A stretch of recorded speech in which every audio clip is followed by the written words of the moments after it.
कर्पूरगौरं करुणावतारं संसारसारं भुजगेन्द्रहारं सदा वसन्तं हृदयारविन्दे भवं भवानी सहितं नमामि। ओम नमः शिवाय। गणेशाय नमः, कृष्णाय नमः। श्रीमद् भागवत गीता के 5वें अध्याय का माध्यम। श्री भगवान कहते हैं, देव अब सब लोगों द्वारा सम्मानित 5वें अध्याय का माध्यम संपेच में बतलाता हूँ।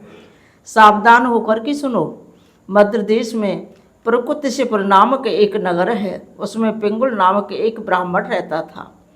वह वेद पाठी ब्राह्मणों के विख्यात वंश में जो सर्वदा निष्कलंक था उत्पन्न हुआ था, किंतु अपने कुल के लिए उचित वेद शास्त्रों के स्वाध्याय को छोड़कर ढोल आदि बजाते हुए उसने नाच गाने में मन लगाया।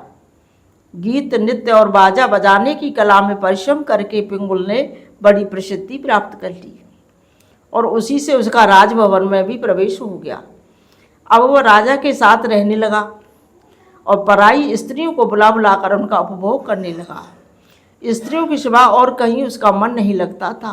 धीरे धीरे अभिमान बढ़ जाने से उच्छल होकर वह एकांत में राजा से दूसरों के दोष बताने लगा। पिंगुल की एक स्त्री थी जिसका नाम था अरुणा। वह नीच कुल में उत्पन्न हुई थी और कामी पुरुषों के साथ विहार करने की इच्छा से सदा उन्हीं की खोज में घूमा करती थी। उसने पति को अपने मार्ग का कंटक समझकर एक दिन आधी रात में घर के भीतर ही उसका सिर काट कर मार डाला और उसकी लाश को जमीन में गाड़ दिया। इस प्रकार प्राणों से विमुक्त होने पर वह यमलोक में पहुंचा और भीषण नरकों का उपभोग करके निर्जल वन में गिद्ध हुआ। अरुणा भी भगंदर रोग से अपने सुंदर शरीर को त्याग कर घोर नरक भोगने के पश्चात उसी वन में सुखी हुई। एक दिन वह दाना चुगने की इच्छा से इधर उधर फुदक रही थी। इतने में ही उस गिद्ध ने पूर्व जन्म के बैर का स्मरण करके उसे अपने तीखे नखों से फाड़ डाला। सुखी घायल होकर पानी से भरी हुई मनुष्य की खोपड़ी में गिरी। गिद्ध पुनः उसकी ओर झपटा। इतने में ही जाल फैलाने वाले बहेलिया ने उसे अपने बाणों का निशाना बना लिया।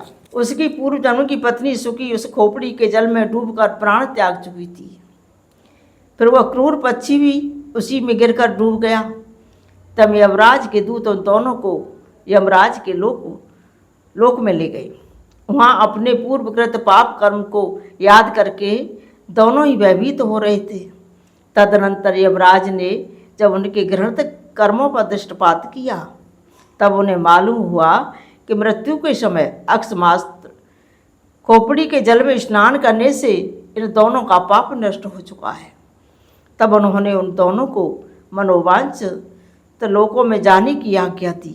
ये सुनकर अपने पाप को याद करते हुए वे दोनों बड़े विस्मय में पड़े और पास जाकर धर्मराज के चरणों में प्रणाम करके पूछने लगे, भगवान, हम दोनों ने पूर्व जन्म में अत्यंत घृणित पाप का संचय किया है, फिर हमें मनोवांछ लोकों में भेजने का क्या कारण है, बताइए। यमराज ने कहा, गंगा के किनारे बट नामक एक उत्तम ब्रह्मज्ञानी रहते थे। वे एकांत से भी ममता रहित, शांत, निवृत्त और किसी से भी द्वेष नहीं रखने वाले थे।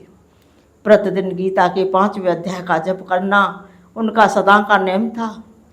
5वें अध्याय को श्रवण कर लेने पर महापापी पुरुष भी सनातन ब्रह्म का ज्ञान प्राप्त कर लेता है। उसी पुण्य के प्रभाव से शुद्ध चित्त होकर उन्होंने अपने शरीर का परित्याग किया। गीता के पाठ से जिनका शरीर निर्मल हो गया था, जो आत्मज्ञान प्राप्त कर चुके थे, उन्हीं महात्मा की खोपड़ी का जल पाकर तुम दोनों पवित्र हो गए हो। अतः अब तुम दोनों मनोवांछित लोगों को जाओ, क्योंकि गीता के 5वें अध्याय के माध्यम से तुम दोनों शुद्ध हो गए हो। श्री भगवान कहते हैं, सबके प्रति समान भाव रखने वाले धर्मराज के द्वारा इस प्रकार समझाए जाने पर वे दोनों बहुत प्रसन्न हुए और विमान पर बैठकर वैकुंठ धाम को चले गए। जय श्री कृष्ण, जय श्री राधे।